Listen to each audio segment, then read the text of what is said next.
안녕하십니까. 거꾸로 투자하는 쇼킹 부동산입니다. 아직도 금리의 무서움을 모른다면 시작해보겠습니다. 자, 서울 아파트 가격 하락의 가장 중요한 요소는 무엇일까요? 저는 금리라고 생각합니다. 자, 왜 이 금리가 중요하냐? 이 금리는요, 돈의 가치를 나타냅니다. 자산으로서의 돈의 가치인데 지금 이 자산으로서의 돈의 가치가 바닥으로 갔기 때문에 금리 인상으로 이 돈의 가치가 정상화를 이룰 수 있다는 부분이죠. 자, 이게 말이 굉장히 어려운데요. 좀 쉽게 설명을 드려보겠습니다. 15억 아파트 소유자의 기회비용, 내가 이 아파트에 거주하면서 어떤 기회비용을 날리고 있는 거냐? 이걸 만약에 내가 거주하지 않고 매도하고 나서 은행에 넣어놓는다고 생각해 보겠습니다. 자, 그럼 현재 정기예금 이자 0.7%니까 연 892만원, 월 74만원 정도의 수익을 얻을 수 있습니다. 야, 74만원 얻을 바에는 그냥 내 아파트에 사는 게 낫겠죠. 그렇기 때문에 지금 아파트 보유자들이 내가 매수한 가격이 두세 배 올랐지만 팔지 않는 겁니다. 자, 그런데 정기예금 금리가 2%까지 올라간다 볼게요.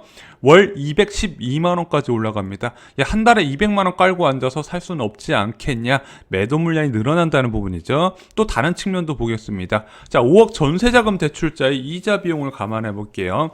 현재 대출금리 한 2.3% 정도 나옵니다. 월 95만원의 비용이 나가요. 그래서 내가 1억 2억 정도 자금 있는 사람이 5억 전세자금 대출 받아서 한 달에 100만원 낸다 생각하고 고가 아파트에 전세 들어갈 수 있습니다. 자, 그런데 금리가 올라서 전세대출금리가 3.5%까지 올라갔다 감안해 보겠습니다. 월 145만원까지 올라간다는 부분이죠. 부담이 됩니다. 이렇게 많은 전세금을 받는 걸 꺼릴 수밖에 없다는 부분이죠. 그래서 금리가 올라간다는 부분은요, 전세와 매매 가격 모두 하방 요인으로 작용한다는 겁니다. 자, 빠른 금리 인상은요, 부동산 시장 참여자 모두에 영향을 주게 됩니다. 자, 투자자 한번 살펴볼게요. 내가 투자로 새로 주택을 매수하는 사람들이 있다고 생각해 보겠습니다. 자, 내가 투자로 갭 투자하려고 그러는데 전세 가격이 하락해요. 왜? 금리 인상 때문에. 자, 그러면서 매매 가격도 하락해 줘야 되는데 매매 가격을 하락은 안 하네. 그러면 갭 비용이 늘어나게 됩니다. 자, 10억짜리 아파트 전세 가격이 8억 정도 돼서 7억이면 샀는데 10억짜리 아파트 전세 가격이 6억까지 떨어졌네. 갭 투자 금액이 9억 으로 올라가게 된다는 겁니다. 그러면은 나의 투자금이 올라가기 때문에 그만큼 수요자는 줄어들 수밖에 없다는 거예요. 야, 이거 신용대출 받아서 사면 어떡하냐? 신용대출 금리는 더 빨리 올라가게 되어 있습니다. 한마디로 수요가 크게 감소할 수밖에 없다는 부분이죠. 자, 그럼 매도자 입장에서도 한번 살펴볼게요.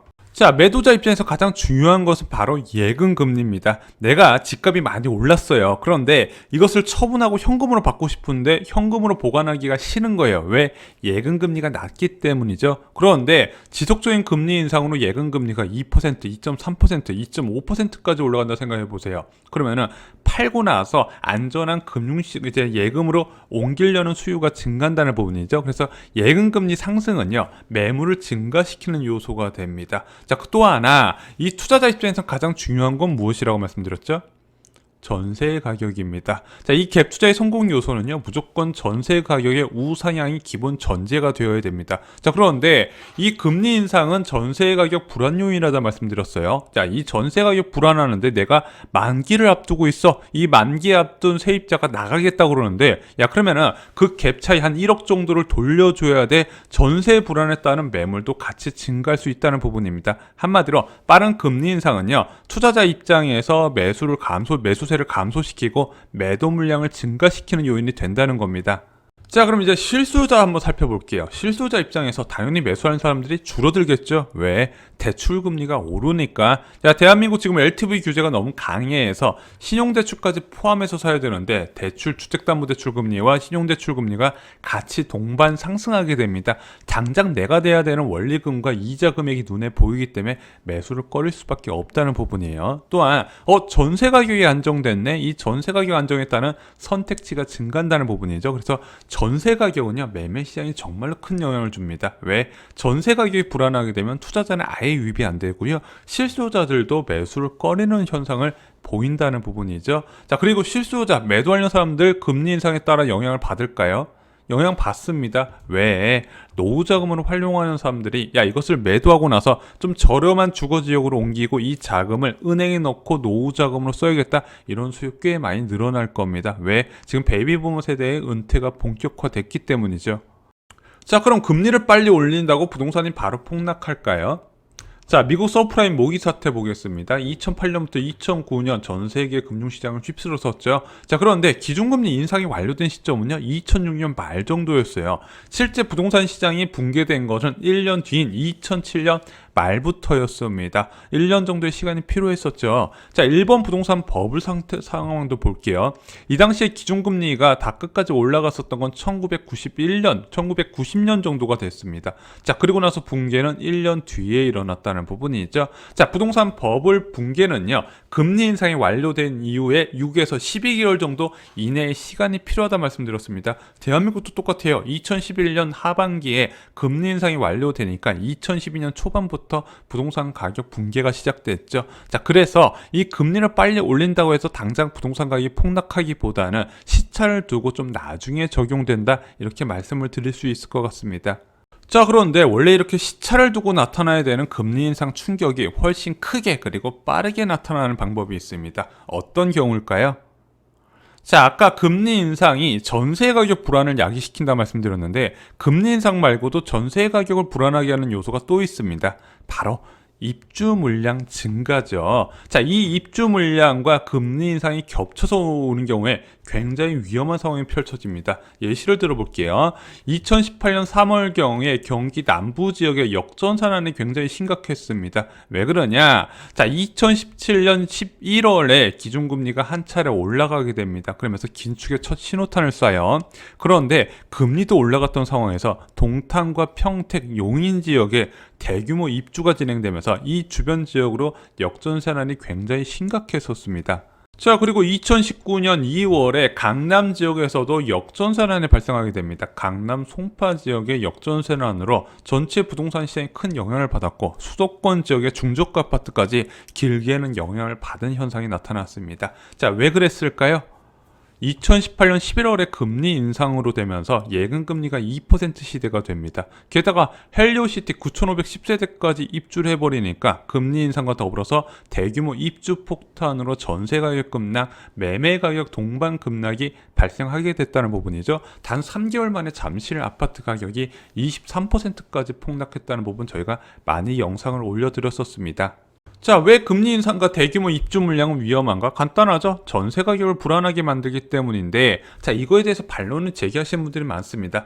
야, 금리 인상과 강남 지역의 고가 아파트는 아무 상관이 없다. 왜? 갭 투자자는 대출을 받지 않기 때문이죠. 그래서 대출 규제나 금리 인상과 관련이 없다, 이렇게 주장하시는 분들 많이 들어보셨을 겁니다. 그리고 대출 규제 강화될 때마다 많은 전문가들이 나와서 야, 이건 고가 아파트와 아무 상관이 없다, 대한민국은 갭 투자가 만연하기 때문이지. 자, 그런데 전세보증금도 집주인이 보유한 2년 만기 대출이라는 거 절대 잊으면 안 되고요. 이 지금 전세보증금이 너무 과도할 정도로 올라간 상황이라는 부분인데, 금리 인상과 입주 물량 증가는요, 강력한 전세값 하락 요인인데, 그것이 맞물리게 될 경우에 더 큰 시너지 효과를 난다는 게 아까 그 두 가지 사례를 통해서 나타났습니다. 자, 왜냐면은 자금 여력이 부족한 집주인들이 반드시 있거든요. 야, 모든 집주인들이 역전세라는 상황에서 버틸 수 있는 건 아니라는 거예요. 그런데 부동산 가격은요, 급매물 간의 경쟁으로 시세가 크게 하락하는 요인이 나타나는데, 그 급매물 증가 요인이라는 부분입니다. 자, 게다가 이렇게 급매물이 증가했는데 빨리 소화가 돼버리면 되는데 소화가 안 되는 거예요. 왜? 전세 가격 불안 시에는 투자 수요는 아예 끊겨버리고, 실수요자들도 야, 이 집값 하락할 것 같은데 사는 게 맞냐? 전세 가격도 싼데 전세로 들어가 있다. 실수요자 유입 제한도 일어나기 때문이죠. 공급은 증가하는데 수요는 크게 감소하는 상황이 바로 이 금리 인상과 대규모 입주 물량이 겹치는 시기라는 겁니다.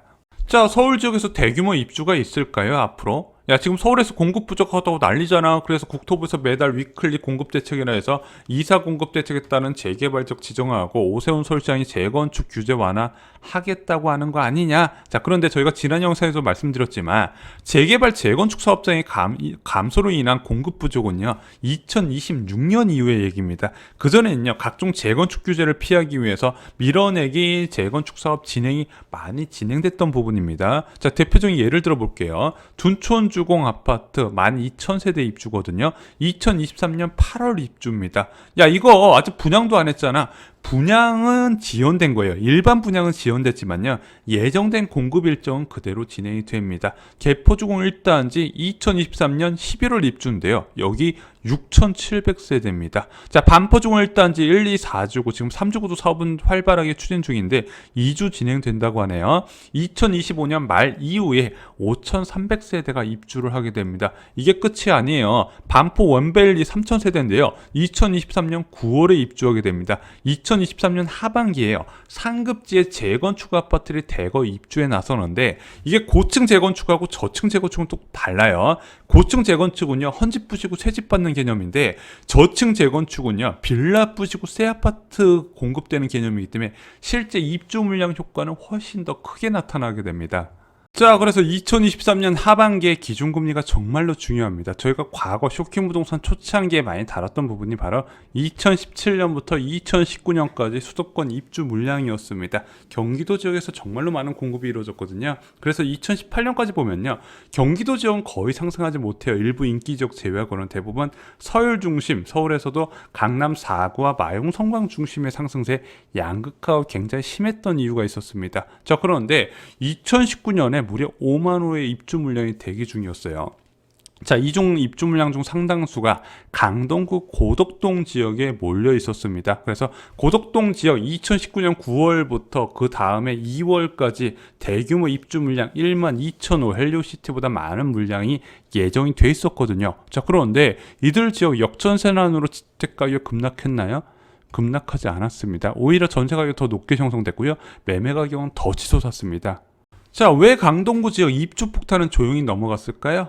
간단합니다. 자, 입주가 한참 진행됐던 2019년 9월 이전에 기준금리가 낮아졌어요. 그리고 입주 시작하니까 추가로 기준금리가 낮아지게 됩니다. 이것이 부동산 시장의 모든 패러다임을 바꾼 거예요. 왜? 기준금리가 올라가는 긴축 시점이라서 굉장히 조마조마하고 있었는데 오히려 두 차례 낮아지네. 자, 그러면은 금리가 낮아지게 되면 제일 먼저 반응하는 시장이 바로 전세 시장입니다. 왜? 전세 매물은 감소하고 월세는 증가하면서 그 전세 매물이 희소성이 부각되면서 가격이 크게 올라간다는 부분이죠. 또한 전세 가격 급등과 더불어서 재현된 저금리, 사람들이 저금리의 위력을 다 알고 있는 상황에서 다시 저금리가 만들어지다 보니까 부동산 투자 수요와 실수요가 대거 유입되면서 거래량이 폭증을 해버렸다는 부분이죠. 게다가 세금제도 개편에 따른 실수요자 입주가 증가되면서 기존 주택 보유자의 매물이 고가로 거래되더라. 그러면서 가격을 낮출 필요가 없었다는 부분입니다. 높아진 전세값의 신축 아파트 전세 수요도 같이 증가해버리면서 강동구 입주 폭탄은 조용하게 잘 진행이 됐다는 부분이죠. 자, 그래서 이런 사례를 보시면 아시겠지만 2023년 하반기의 금리가 정말로 중요합니다. 물론 지금 예상하기는 어려워요. 근데 제 개인적인 생각으로는 현재 물가 상승률이 내년까지 이어지고요. 자, 그 뒤에 미국에서 2023년까지 급격한 금리 인상을 단행한다면 지금은 상상도 못할 시중금리가 형성될 가능성이 있습니다. 그리고 2023년 하반기의 입주 물량은 어차피 정해진 부분이에요. 자, 그러면 이 입주 물량, 대규모 입주 물량이 급격한 금리 인상과 맞물리면서 재앙을 만들어내게 될 것이다. 그래서 2023년 조심하라고 많이 말씀을 드린 겁니다. 여전히 금리의 무서움을 모르신다면 이 영상이 도움이 되셨을 거라고 생각합니다. 이상으로 쇼킹 부동산 마칩니다. 좋아요, 구독, 그리고 주변 분들께 금리의 무서움을 모르시는 분들께 이 영상 공유 꼭 부탁드립니다. 감사합니다.